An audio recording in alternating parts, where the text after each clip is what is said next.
Hey guys, here we are again. This is a wrestling video on a wrestling channel. That's not the name of the show. We will have to eventually come up with a name of the show if I continue to do this. Billy rambles about wrestling, Billy talks wrestling, maybe the name Billy's not in there at all. I don't know. We could just keep whacking these videos up and just put a title, the appropriate title with them. I'm not sure what direction we're going to go in. I'm not even sure that we're even going to continue to do these because I was pretty underwhelmed by the number that last week's video done and surprised by it because so many people ask me to do these videos. Now, it could be for a number of reasons. Number one is that was a 40-minute video. Now, I know that these do worse, and I know people are less likely to commit to clicking a 40-minute video. It's a big commitment for them. And maybe that's the reason. But I would definitely encourage you guys to go back and watch it because a lot of stuff that I've wanted to say for a while over the last couple of months while I've been thinking about coming back to YouTube was said on that video. So it is a lot more significant than this shorter one that you've probably decided to click because it's shorter. The other reason could potentially be topics and language. Now, we know we're living in a very woke world. One of the things we addressed on that episode was cancel culture. And when certain words are said or when certain topics are addressed, it probably does affect the algorithm. So maybe this wasn't put out to you guys as much as this particular video that you're watching right now. So if you are watching this one, you didn't watch last week, I encourage you, go back and watch last week because I'll admit it's going to be far more interesting than this one, far more significant and far more worth investing your time into. But you are here watching this one. This is going to be a shorter one. We do this on the day that we are all expecting, or at least those of us with a brain, are expecting AJ Lee to return tonight on SmackDown. Now, some people are speculating that that could be Rhea Ripley. I don't know why. It's clearly a husband and wife in a feud with another husband and wife. Rhea Ripley wouldn't make sense. Or maybe it would do in a world where CM Punk looks like he's trying to bang every single diva in the, or female wrestler in the locker room, at least by what goes out on social media. And also based on what I've actually seen personally from being around WWE hotels. But I don't think they're going to out that to the public. I think it's going to be very much AJ Lee.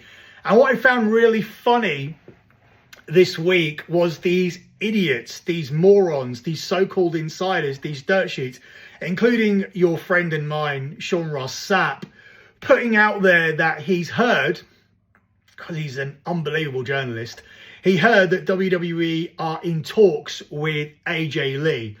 Well, no SHIT Sherlock, and I'm saying SHIT for the reasons I outlined at the start of the video. I want this to go out to as many people as possible, so I'll behave myself so that we can get the audience back and let you people know that I am back doing videos, at least in the short term, so that we can get our numbers up to the usual amount. 250, around about 250, 300 is not what I expect on videos. All of the videos I've posted around that prior to that have done more, so we want to get back to that. And once we can establish the fact that I am back doing these, then I expect the videos to get far more viewers. And it's not going to help to use the real word instead of just spelling out SHIT. But getting back to my point, no SHIT Sherlock. It's quite clear at this juncture that these people don't have any sources, that they are clinging on as so-called journalists. They don't have any inside information. They don't have any news, but what they do have are subscribers. And what they do have is paid subscribers, and what they do have is a quota.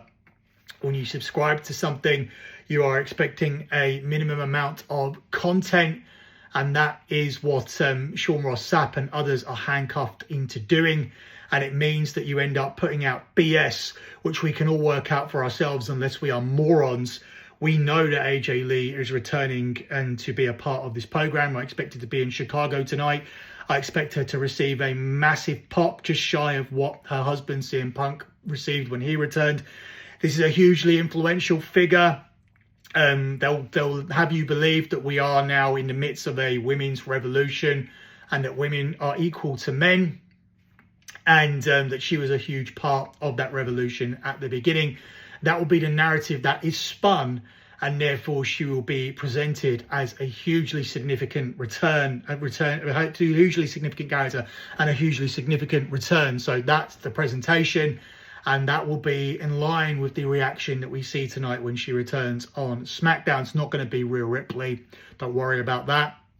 And nobody needed to break any news to report this, for anybody to know this. All we needed to do was have eyes on the product to actually be watching the WWE, and you would have known what was going on. And I think that Punk segment with Becky Lynch, and Becky Lynch was great in that segment.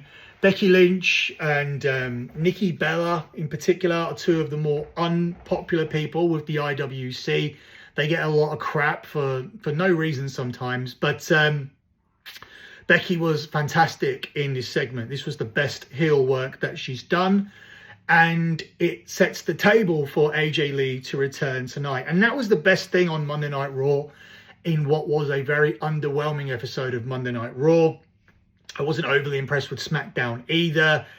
Sammy Hogan winning the US title at the end of the show doesn't really make too much sense to me, unless you're no longer building him up for the world title, which will come as a relief to a lot of people who are sick of these indie darlings being pushed up to world title runs, or these people who you think are ready to move up to the next level but don't actually have that X factor to move up to the next level. Jey Uso wasn't necessarily somebody who got pushed because he was on the independents. He is very much a WWE in-house creation, but he shouldn't have been pushed up to a world title level. Kofi Kingston's another one who wasn't necessarily an indie guy. Big E as well, but they were never world champions. Jinder Mahal was never a world champion. It's weird. I'm listing a lot of people who actually came from within the WWE, because I don't need to mention the indie pushes and then basically annoy a lot of people. But WWE have done it a lot in-house, where they've pushed a lot of people that shouldn't have been world champions. And Sami Zayn should never, ever be a world champion. It won't work. You'll alienate people. Casual fans will never accept it. So maybe him winning the US title is them telling us that we're not going to go ahead with this world title thing, and we're going to stop mentioning it on television like we were a couple of months back. So they were the two key things. One from SmackDown, Sami Zayn winning, and then obviously the CM Punk Becky Lynch segment from Raw. Other than that, it was underwhelming for me. And the pay-per-view was also underwhelming for me. It took an hour before you got onto your second match. You did that Roman Reigns segment. You had him win the match, and then you had him taken off TV. And that took an hour. You're going to have to come up with new ways to write Roman Reigns off television. If you are a subscriber to thedirtysheets.com, the Patreon, then you might be aware of a story that Roman Reigns might not even be around after the next WrestleMania. I do expect them to end up thrashing out that contract, but they are nowhere near settling on terms at this moment in time. So head over to thedirtysheets.com to get full details on that story. But I thought the pay-per-view was underwhelming, and it's largely down to the length of the pay-per-view. Now, WWE have these two-night SummerSlams, these two-night WrestleManias. They are between 3 or 4 hours per night. That's the sweet spot, and I get it. Why do these pay-per-views need to touch 4 hours? Now, AEW are far more guilty of it. I've no doubt about that. AEW are pushing more towards that 5-6 hour mark. It's completely draining by the time anything good happens. Everybody's fatigued. I recently went to the AEW show in London. Now, I'm somebody who's boycotting watching AEW. I'm done with covering it. Because of the Hulk Hogan situation, I felt that was massively disrespectful. I don't enjoy it in general. I only do it for something to do as part of my job. But the Hulk Hogan thing for me was too much, and I was done with AEW. But I did go to the AEW show in London because my son wanted to go, and I received a number of texts from people who I wanted to see, people who no longer travel to America because WWE has priced them out. And even if that's the wrong term, even if WWE hasn't priced them out, let's just say the pricing has led to them prioritizing differently.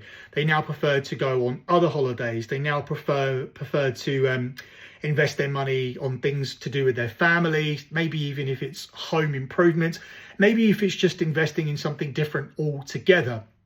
So it doesn't matter if it's holidays, families, investing in things in your home. Maybe they've decided to get themselves new teeth or hair transplants. Whatever they want to do with their money is up to them. The fact that they've made the choice not to give their money to the WWE, as WWE doesn't any longer offer any value to them, that's a perfectly valid decision. So I don't see these people at WWE shows now, but they were going to AEW. And when I got there, I saw even more. So it was a great chance to catch up with a lot of people, more so than the 7 or 8 I knew who were going. But the show was the same. It was still fatiguing to me. It was still draining. It was still a load of needless filler fluff that I didn't need to sit through. And I didn't even sit through that pre-show.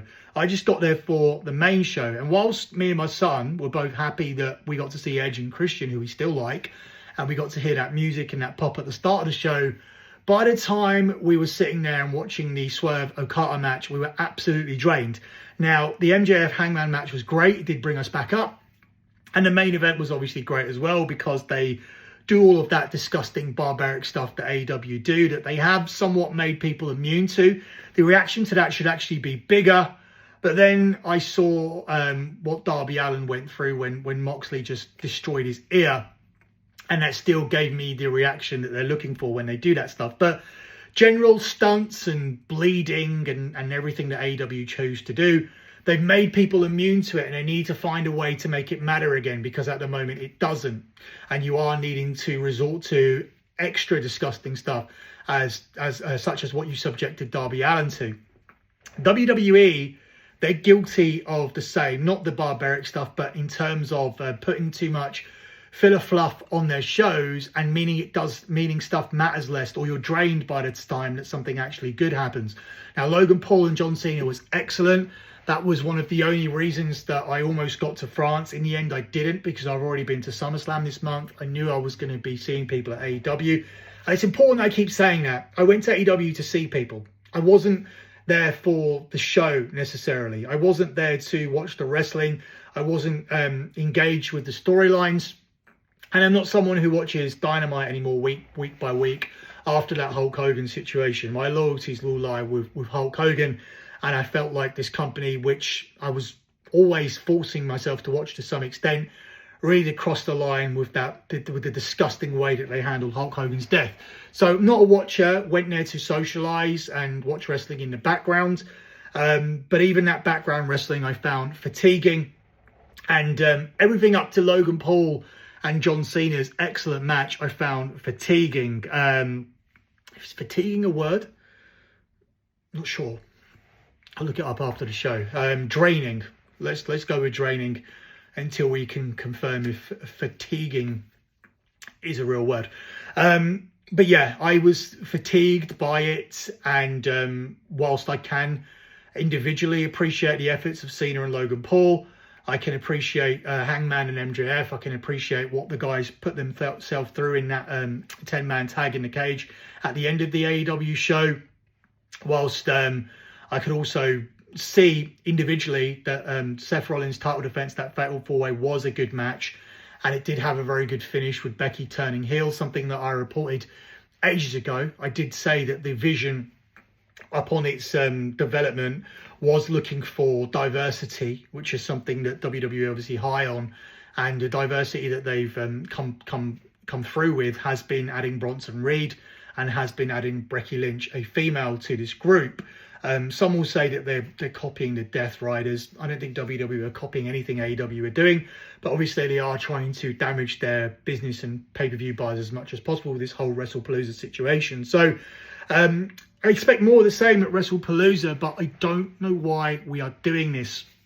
If they were to do a 5-match pay-per-view where it finished in 2.5 hours, I think people would be a lot more grateful. In addition to that, within those 5 matches, if you are going to do 5, if you are going to do 6, Another way to make it shorter would be to add squashes in there, to add non-finishes in there, dusty finishes in there, whatever. Do something completely different. Have some of your matches finish in 5 minutes. Have some of your matches not have clean finishes. And then tell us that the matches that are really important by giving them more time. Tony Khan is guilty of this because he clearly doesn't have the balls to tell his talent exactly what he needs, and gives everybody just way too much time out there trying to be Mr. Nice Guy. And in the end, what we have is a very fatigued and drained audience who find the show fatiguing. I've just done that on purpose. I didn't mean to. I didn't need to do that. I just want to know if that's a word. And then by the time they do watch your excellent matches as you're finishing the pay-per-view, they're not as invested in those matches as they would have been had you set up the rest of the pay-per-view properly. Triple H and WWE are equally as guilty. We should have a lot more admiration right now for the efforts of John Cena and Logan Paul.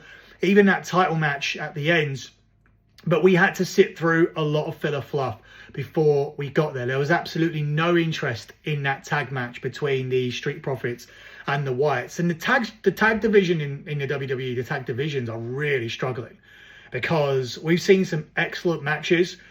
We saw that incredible TLC match at SummerSlam, but they still can't get hot. There is just a lack of interest and investment in that division. And if you can't get hot off that TLC match, I don't know what's going to get you hot. I don't know what this tag division has to do, but that was a really cold match that really did kill off a pay-per-view.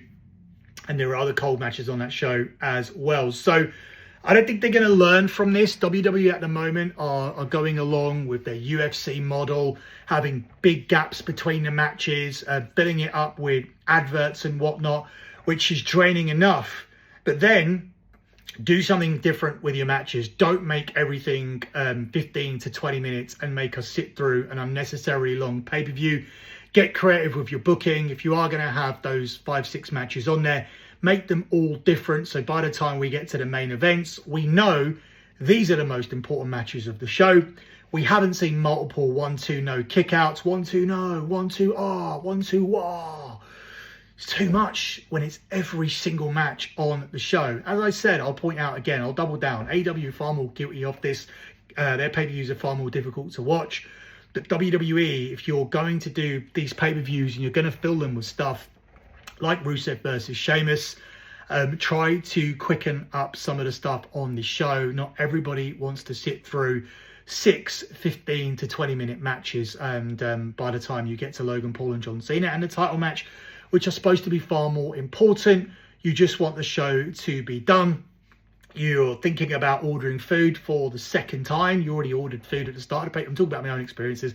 You already ordered food at the start of the show, and you're thinking about doing a second order because you're into the 3rd hour and you see no signs of the show being anywhere near the end. So that's what I really wanted to talk about here on this show. Enjoy the AJ Lee return tonight, which I'm certain is going to happen. Don't need to pretend that I learned that from a source or that I have sources or anything like that. You guys know I'm the best for news. You can get it up here at thedirtysheets.com. I'll be back next week with another video. Hopefully this one does better. I've refrained from the swearing. I've refrained from the touchy subjects. So there really are no excuses for this one to do badly. So fingers crossed. Thanks for listening and watching.